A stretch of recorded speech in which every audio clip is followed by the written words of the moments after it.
identity that I think is lots, but one that's really important.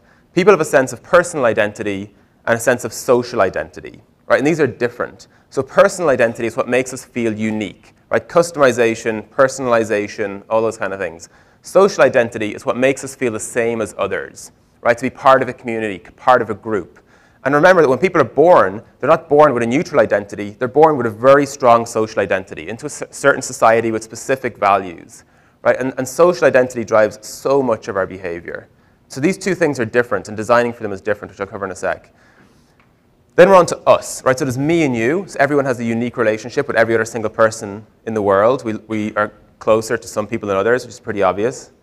We also have an inner circle. So if you talk to most people, they typically have about 5 people that they would, often people describe it as a circle of trust. And then I always say this, but everyone talks about Robert De Niro movies with circles of trust. But we basically have this inner circle of 5 people. It's people who we would go to if we needed money, people who we trust really deeply.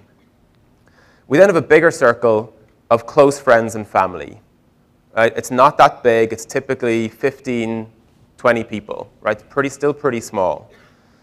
What's interesting, or to me, one of the most interesting things about close friends and family is that all of those people are incredibly similar, right? This is called homophily. I'm sure many of you guys have studied homophily. It's one of the most established principles in social science, right? It's been observed across many different types of environments, cultures, societies, and so on.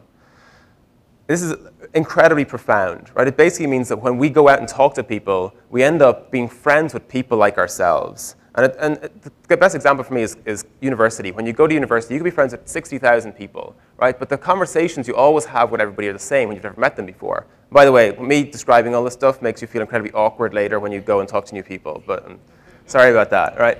But you will say things like, hey, you know, I'm Paul, I'm from Ireland, you know, I lived in San Francisco, just moved back to Ireland. Like, oh, you know, where are you from? Where did you grow up? You know, where did you go to school? Oh, you went to school there? Oh, I know somebody there. Right, and straight away, after the basics, you're then looking for common ground. Right? Because when you have common ground with somebody, it's really easy to talk to them about stuff. Like, oh, you're from Sligo in Ireland. Oh my God, I know, I went to Sligo, blah, blah, blah, blah. We talk about beaches and pubs and everything, right? It's really easy to start talking to people.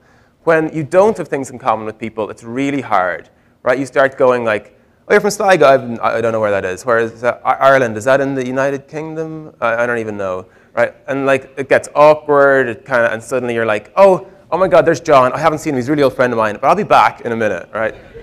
Off you go. All right, and this, you guys know this happens all day, every day, right? So we end up talking with people that are like us because it was easier to build relationships from the beginning. The thing about all this, if you look at, I'm trying to go back, yeah, if you look at like people and networks